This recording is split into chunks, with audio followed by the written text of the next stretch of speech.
Hello दोस्तों, मेरा नाम अंशुल वर्मा है। मैंने जेईई मेंस थर्ड अटैम्प्ट में फुल 300 ऑफ 300 स्कोर किया है। आज मैं आपसे शेयर करूंगा tips and strategies to prepare for the upcoming JEE mains exam. सबसे पहले शुरुआत करते हैं फ़िज़िक्स सेक्शन से। फ़िज़िक्स में आपके पास जेईई मेंस में 20 क्वेश्चन रहते हैं मल्टीपल चॉइस में एंड 5 क्वेश्चन रहते हैं न्यूमेरिकल में। न्यूमेरिकल में आपके पास टोटल 10 क्वेश्चंस रहते हैं, उसमें से आपको 5 अटैम्प्ट करने होते हैं।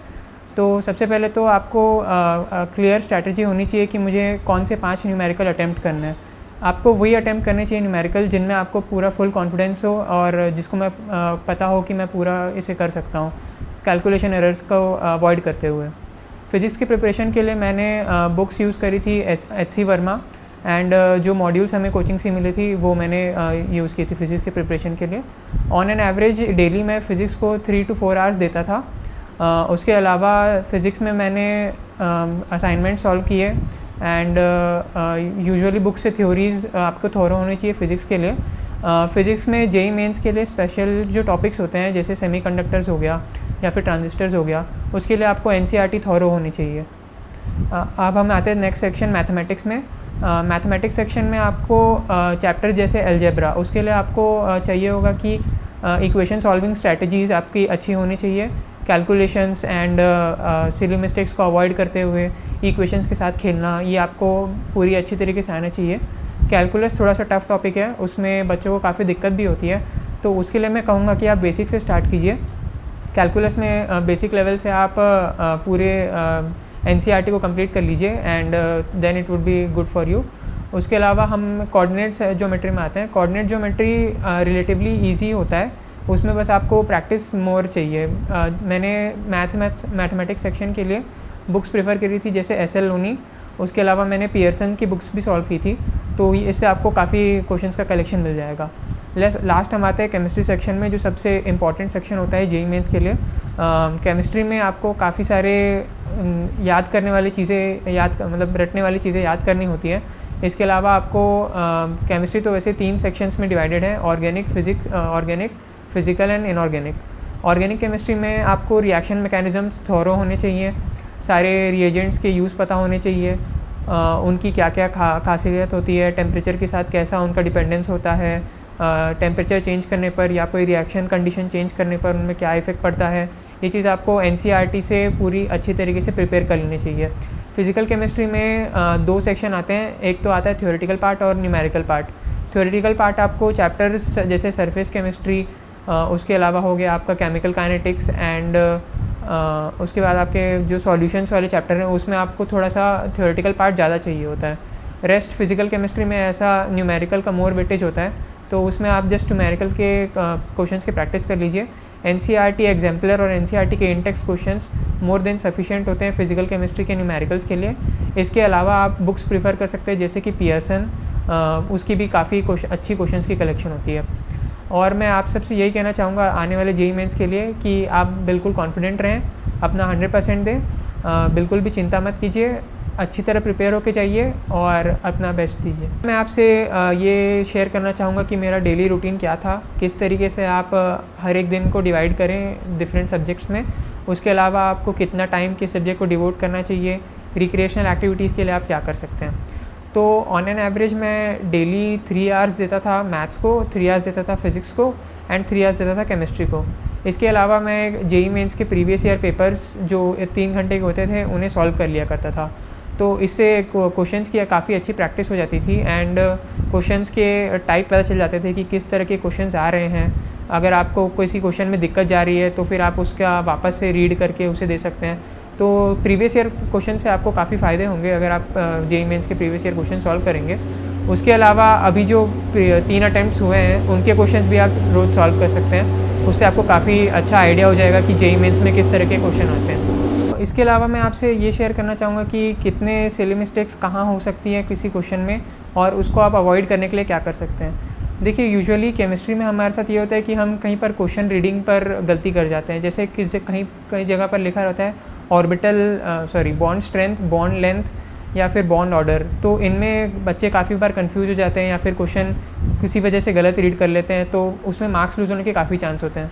तो सबसे फॉरमोस्ट इंपॉर्टेंट थिंग तो ये है कि आप क्वेश्चन अच्छे से रीड करें, क्वेश्चन अच्छे से रीड करके उसे कम्प्लीटली समझ कर ही आंसर करें, आधा अधूरा क्वेश्चन आंसर बिल्कुल मत कीजिए।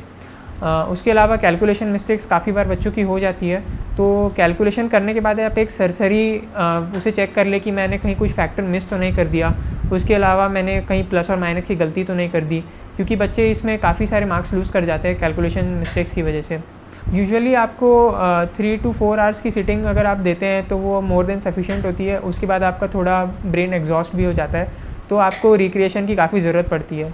तो आप ऐसा कर सकते हैं कि 3 to 4 आवर्स की सिटिंग के बाद आप एक 10 से 20 मिनट का ब्रेक ले सकते हैं। उसमें आप कुछ चीज़ें कर सकते हैं, मम्मी पापा से बात कर सकते हैं, अपने दोस्तों से बात कर सकते हैं किस बारे में कैसा चल रहा है उनका।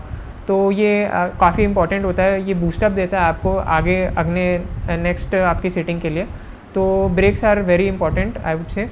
उसके अलावा आप म्यूज़िक सुन सकते हैं अगर आपको इसमें इंटरेस्ट हो ब्रेक्स में, क्योंकि आप लगातार इतने टाइम तक अगर आप पढ़ते रहेंगे तो आपका ब्रेन ऑब्वियसली एग्जॉस्ट हो जाएगा एंड देन आप क्वेश्चंस को इफ़ेक्टिवली उतना सॉल्व नहीं कर पाएंगे। इनऑर्गेनिक केमिस्ट्री के लिए आपको सबसे जो इम्पोर्टेंट टॉपिक है वो होता है सॉल्ट एनालिसिस। उसमें आपको डिफरेंट कैटायंस, एनायंस एंड जितने भी रिएजेंट्स होते हैं उन सब के थॉरो नॉलेज होने चाहिए, क्योंकि मेंस में काफ़ी बार क्वेश्चन उसी से डायरेक्ट पूछे चले जाते हैं। और वो एक्चुअली एनसीईआरटी में ऐसा कोई स्पेसिफिक टॉपिक तो नहीं दे रखा है, लेकिन जो आप प्रैक्टिकल्स करते हैं, जो आपने स्कूल में प्रैक्टिकल्स परफॉर्म किए होंगे या फिर जो आपको लैब मैनुअल मिलती है, उनकी थ्योरी में सॉल्ट के एनालिसिस के सारी थ्योरी दी रहती है। तो सॉल्ट एनालिसिस काफ़ी इंपॉर्टेंट चैप्टर है इनऑर्गेनिक केमिस्ट्री के पॉइंट ऑफ व्यू से। उसके अलावा जो 4 ब्लॉक्स है SPDF, ये चारों ही ब्लॉक्स जेईई मेंस के सिलेबस में है। एस ब्लॉक काफ़ी इंपॉर्टेंट चैप्टर है, उसमें आपको एनसीईआरटी के सारे टेबल्स, डेंसिटी ऑफ मेटल्स, उनके इलेक्ट्रोनेगेटिविटी, उनकी बॉइलिंग पॉइंट, इन सब के जो ऑर्डर हैं उन्हें आप थॉरो कर लें, क्योंकि जेईई मेंस में उठ के उनसे क्वेश्चन आ जाते हैं डायरेक्ट ऑर्डर्स पर, तो वो सबसे ज़्यादा इंपॉर्टेंट होता है। उसके अलावा हाइड्रोजन जो चैप्टर है, हाइड्रोजन चैप्टर से आपके काफ़ी इन्फॉर्मेटिव बेस्ड चीज़ें पूछ जाती हैं, जैसे डेंसिटी और उनके हाइड्रोजन पर ऑक्साइड के ऊपर भी काफ़ी क्वेश्चंस पूछे जाते हैं जेईई मेंस में। अभी रिसेंट वाले जो हुआ था अटैम्प्ट, उसमें उन्होंने H2O2 का एक स्ट्रक्चर पूछ लिया था जो कि फिगर से उठ के आ गया था। तो वो काफ़ी इंपॉर्टेंट होता है एनसीईआरटी में, एक एक जो डेटा, जो फिगर, जो सब दे रखा है वो आप जस्ट एक बार देख लें। अगर आप उसे याद कर पा रहे हैं तो बहुत अच्छा है, अगर याद नहीं कर पा रहे तो जस्ट उसका कॉन्सेप्ट ध्यान में रखें कि ये क्यों हो रहा है। इनऑर्गेनिक में उसके अलावा पी ब्लॉक में हम आते हैं। पी ब्लॉक काफ़ी बड़ा चैप्टर है, उसमें जो group 13, group 14, group 15, group 16, group 17 और ग्रुप 18, ये सारे ग्रुप्स के जो एलिमेंट्स हैं उन सब का डिटेल डिस्क्रिप्शन पी ब्लॉक में दे रखा है। वैसे तो पी ब्लॉक से उतने क्वेश्चन जेईई मेंस में नहीं आते हैं, बट फिर भी वो काफ़ी इंपॉर्टेंट चैप्टर है जेईई मेंस के पॉइंट ऑफ व्यू से। रिसेंट ईयर्स में उससे काफ़ी क्वेश्चंस पूछे जा रहे हैं। तो 13th और 14th जो ब्लॉक है वो आपकी 11th एनसीईआरटी की पार्ट 2 में दे रखा है, and the rest of the group is given in 12th class. तो आपको 11th क्लास से 13 और 14 ग्रुप को अच्छे से प्रिपेयर कर लेना है।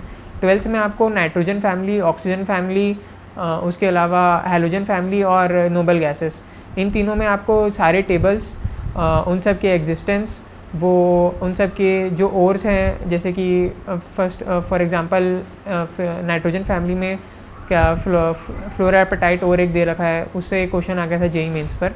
तो आपको ये सब ध्यान में रखना है कि जितने भी मेरे टेबल्स हैं, जो एग्जांपल्स हैं, वो आपको थॉरो रहें। ऑक्सीजन फैमिली में हाइड्राइड्स के ऊपर काफ़ी क्वेश्चन पूछे जाते हैं।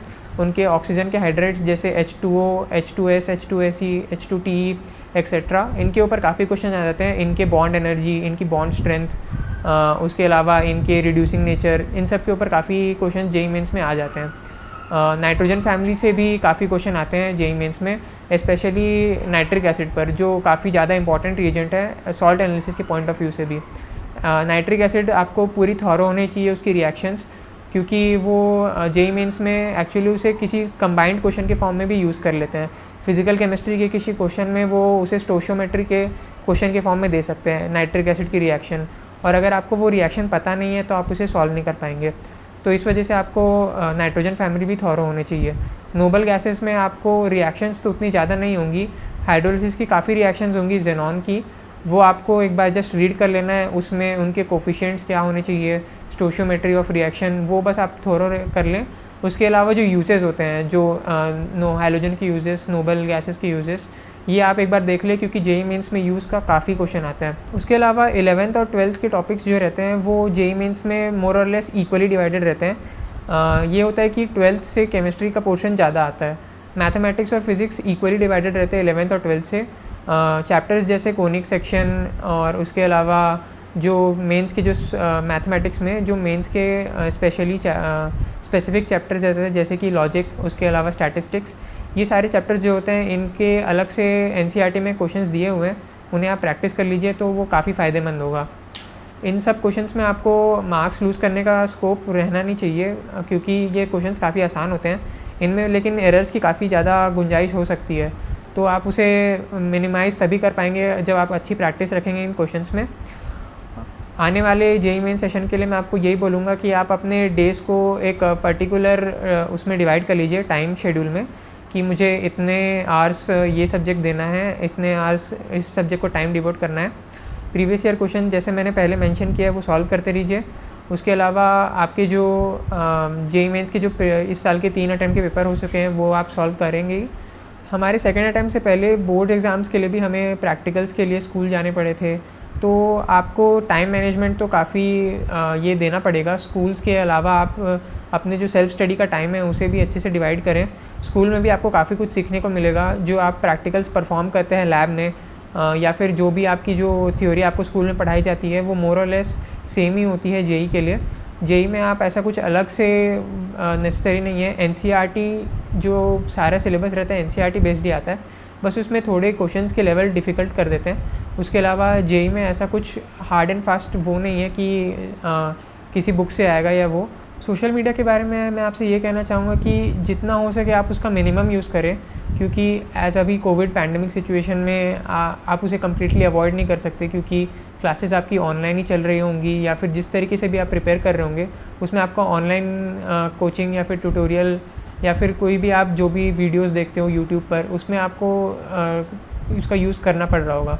तो मैं बस यही कहूँगा कि सोशल मीडिया से दूरी जितनी हो सके उतनी बनाइए, उसका जो यूज़ कीजिए वो अपने सिर्फ पढ़ाई या फिर बेनिफिट के लिए यूज़ कीजिए, कुछ इसमें अननेसेसरी टाइम वेस्ट ना करें क्योंकि वो काफ़ी एडिक्टिव होता है। आप एक बार उसमें चले जाएंगे तो फिर उसमें आप निकलना थोड़ा मुश्किल होता है। इस वजह से मैं आपसे यही कहना चाहूँगा कि सोशल मीडिया से जितनी दूरी हो सके उतनी बना के रखिए। अभी मैं करेंटली जेईई एडवांस पर फोकस कर रहा हूँ। 3 अक्टूबर को जेईई एडवांस का पेपर है। मैं अपने करियर में आईआईटी बॉम्बे से बीटेक की डिग्री हासिल करना चाहता हूँ। दोस्तों मैं आपसे एक और चीज़ कहना चाहूँगा, आप अपनी हेल्थ का बिल्कुल पूरी तरीके से ध्यान रखें। एक्चुअली मेरे साथ ये हुआ था कि मैं फ़र्स्ट अटैम्प्ट के पहले थोड़ा सा हेल्थ के लिए अनकॉन्शियस हो गया था, तो इस वजह से मेरी 20 से 10 दिन पहले थोड़ी हेल्थ ख़राब हो गई थी फर्स्ट अटैम्प्ट से पहले, सो वो मेरा उतना अच्छा नहीं जा पाया था। तो मैं आपसे सबसे यही कहना चाहूँगा कि the foremost priority is your health. आप अपनी हेल्थ का काफ़ी ध्यान रखें एंड सेकेंडरी आप अपना पढ़ाई तो कर ही रहे हैं, उसके अलावा आप हेल्थ को अपनी मेंटेन करने के लिए डेली एक्सरसाइज कर सकते हैं, योगा कर सकते हैं। बस कुछ आधे घंटे का ही टाइम दे दीजिए, it is more than sufficient for that. So आप बस ये करते रहें, अपनी हेल्थ का ध्यान रखें, पढ़ते रहें, स्वस्थ रहें, मस्त रहें। 4th अटैम्प्ट में देने वाले सारे जेईई एस्पिरेंट्स को मेरी शुभकामनाएं। Thank you.